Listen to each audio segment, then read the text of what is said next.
Solar gain refers to the increase in temperature in a space, object or structure that results from solar radiation. The amount of solar gain increases with the strength of the sunlight, and with the ability of any intervening material to transmit or resist the radiation. Objects struck by sunlight absorb the short-wave radiation from the light and re-radiate the heat at longer infrared wavelengths. Certain materials and substances, such as glass, are more transparent to the shorter wavelengths than the longer. When the sun shines through such materials, the net result is an increase in temperature solar gain. This effect, the greenhouse effect, so-called due to the solar gain that is experienced behind the glass of a greenhouse, has since become well known in the context of global warming. Shading coefficients. When discussing the properties of windows, doors and shading devices, shading coefficients are commonly mentioned properties. Shading coefficients measure the solar energy transmittance through windows. G-value is the coefficient commonly used in Europe to measure the solar energy transmittance of glass, called a solar factor on some window literature that is 53% equals 0.53.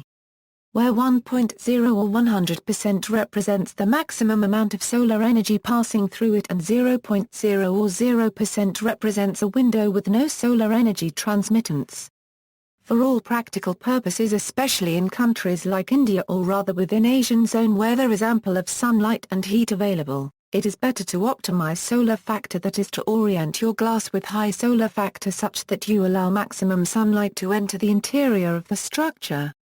Hence, if used in offices, there is absolute no electricity consumption of artificial lights during daytime, and since they may be offices with huge working area which are closed during nighttime, the structure can count of light efficiency achievement of 100% with reducing the energy consumption of the structure accordingly. However, for all South Zone countries it is recommended not to exceed this value by 0.4 or 40%. Solar heat gain coefficient is used in the United States and most commonly refers to the solar energy transmittance of a window or door as a whole, factoring in the glass, frame material, sash, divided light bars and screens.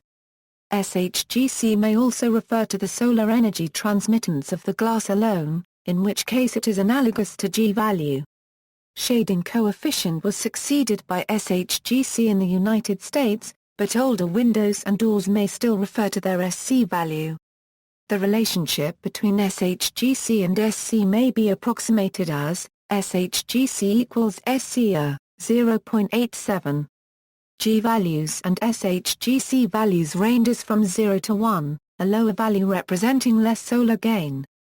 Shading coefficient values are calculated using the sum of the primary solar transmittance and the secondary transmittance. Primary transmittance is the fraction of solar radiation that directly enters a building through a window compared to the total solar insolation, the amount of radiation that the window receives. The secondary transmittance is the fraction of inwardly flowing solar energy absorbed in the window again compared to the total solar insolation. Windows and solar heat gains and climate. In cold and mixed climates, windows should be designed, sized and positioned in order to provide solar heat gains during the heating season. To that end, glazing should have a relatively high solar heat gains coefficient. It should not block solar heat gains, as much as possible, especially in the sunny side of the house. For triple glazing, consider a whole window SHGC in the range 0.33-0.47. For double glazing, consider a SHGC in the range 0.42-0.55. Tuning the type of glass in order to increase or to decrease solar heat is a complex task, that should be properly combined with the positioning of the windows, the use of shading devices and overhangs, porches and other architectural elements. Solar gain and building design. In the context of passive solar building design, the aim of the designer is normally to maximize solar gain within the building in the winter, and to control it in summer.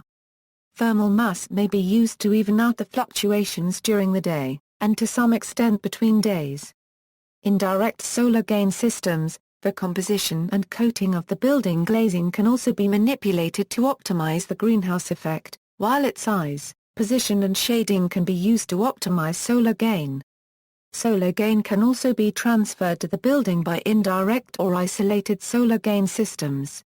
See also: double skin facade, heating degree day, insulated glazing, low emissivity coatings.